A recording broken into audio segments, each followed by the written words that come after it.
Diputado Luiller. Gracias, señor presidente. Cuando asumí esta banca en el año 2001, en diciembre de 2001, la primera ley que junto con los diputados de la provincia de San Luis sancionamos en este recinto fue la derogación de los superpoderes que se le había otorgado al ministro Cavallo. Y creo que todos los diputados, incluso todo el bloque justicialista, sentimos en ese momento una gran emoción porque era restituirle al Congreso las facultades propias en materia económica que se habían delegado en nombre de una emergencia, y lo único que se había conseguido era agravar la emergencia económica, social y política. A los pocos días me tocó ocupar el cargo de secretario legal y técnico de la Presidencia de la Nación durante la presidencia del doctor Adolfo Rodríguez Sá, y una de las primeras leyes que promulgamos, a pocos días, el 26 o 27 de diciembre, fue la ley por la cual se derogaban los superpoderes que se le habían otorgado al Poder Ejecutivo. Y la última ley que teníamos proyectada en la Secretaría Legal y Técnica de la Presidencia, el 28 o el 29 de diciembre, era un proyecto por el cual se le restituía al Congreso de la Nación las facultades para entender e investigar la deuda externa. Por eso, en un concepto de absoluta coherencia, como integrante del interbloque Provincias Unidas, repudio las normas contenidas en este presupuesto que pretenden otorgarle superpoderes al jefe de gabinete. Porque además, la emergencia no se ha convertido ya solo en un abuso. La emergencia que se invoca para la delegación de facultades legislativas, para el dictado de decretos de necesidad y urgencia y para el ejercicio de la discrecionalidad administrativa, política y económica, no constituye ya un abuso, sino que es un uso. Y este Congreso tiene que cambiar los usos y costumbres que se han instaurado en esta Argentina. En esta Argentina, en donde impera la pobreza, la desocupación y una profunda corrupción porque hemos perdido los valores morales. Y quiero agregar algo más.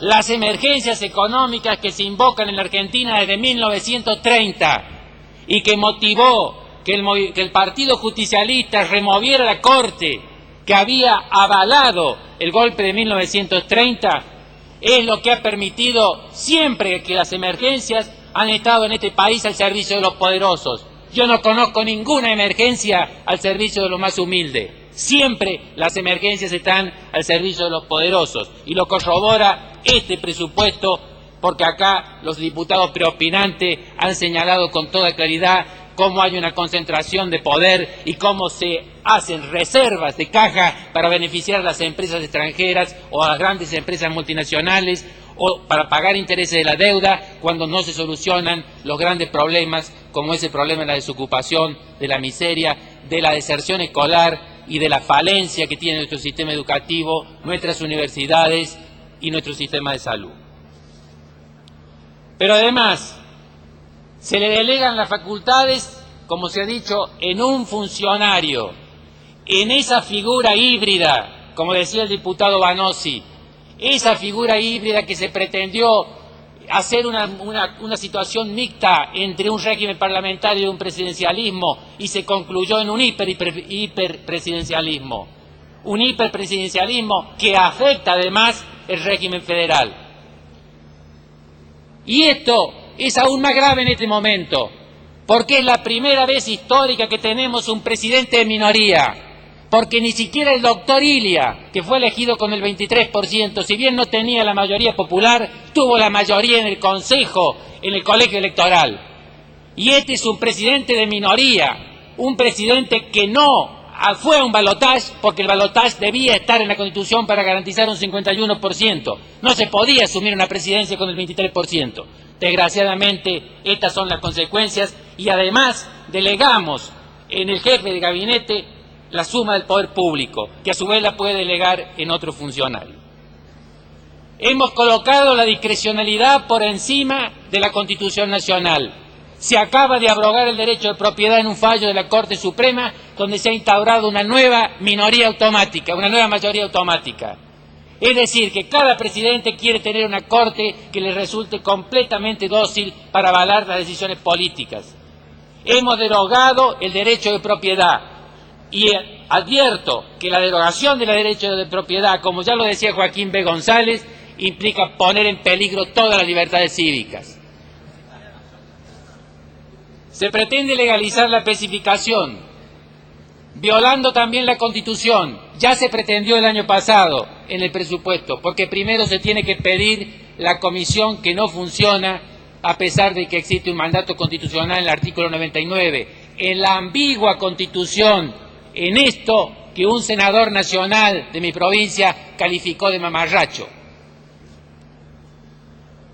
Se encuentra la República lesionada, yo diría que está gravemente lesionada porque ha desaparecido la división de poderes, con una Corte que la hemos removido, pero hemos designado nuevos jueces que constituyen una mayoría automática, con el vaciamiento de las facultades legislativas del Congreso y con un poder ejecutivo, un presidente de minoría, que a su vez se le otorgan la suma del poder público.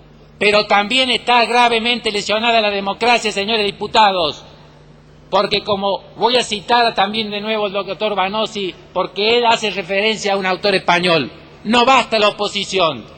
Para que exista democracia tiene que haber un proyecto alternativo. Por eso el bloque de Provincias Unidas, el interbloque, ha presentado un proyecto alternativo, porque queremos conformar en la Argentina una alternativa, porque esa es la verdadera democracia. Gracias, señor presidente. Gracias, diputado. Diputado Rodríguez.